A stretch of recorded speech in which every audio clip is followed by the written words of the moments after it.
Bwana Yesu asifiwe, watu wa Mungu. Napenda niwasalimu siku ya leo tena kwa jina la Yesu. Ninamshukuru Mungu kunipa tena kipindi cha kusema na wewe kwa muda mchache. Nimekuwa na huzuni sana moyoni mwangu ninaposhindwa kuongea maneno haya. Ninaona kama vile nina deni mbele za Mungu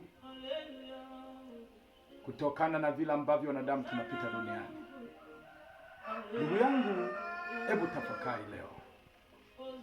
Hivi baada ya maisha haya utakuwa wapi? Ni kweli leo uko busy, unatafuta hela, unaiba, unaua watu, unakula bata, lakini rafiki yangu, maisha haya yana mwisho. Angalia mwisho wako ni nini? Umechagua njia gani? Umemtafuta nani? Biblia inasema hivi kwenye kitabu kile cha Yohana 3:16, kwa maana jinsi Mungu aliupenda ulimwengu hata akamtoa mwanae wa pekee, ili kila mwamini asipotee, bali awe na uzima wa milele. Je, rafiki yangu, katika ule uzima wa milele wewe jina lako limeandikwa kweli? Matendo yako yanamwakilisha nani, rafiki yangu?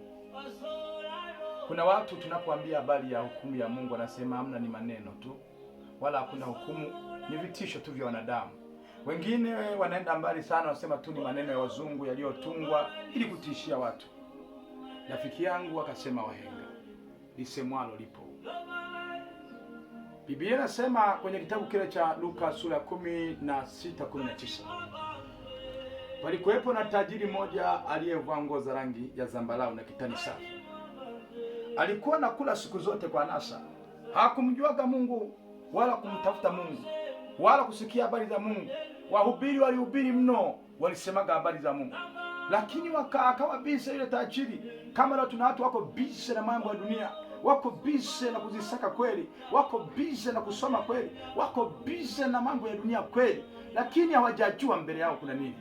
Yule tajiri bwana ikafika habari ya hatima ya maisha yake. Leo nazungumzia hatima ya maisha ya mwanadamu.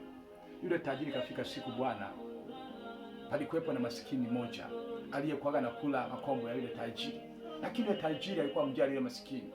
Unajua tuna watu wana uwezo duniani, lakini hawajali wahitaji, hawajali watu ambao hawana uwezo.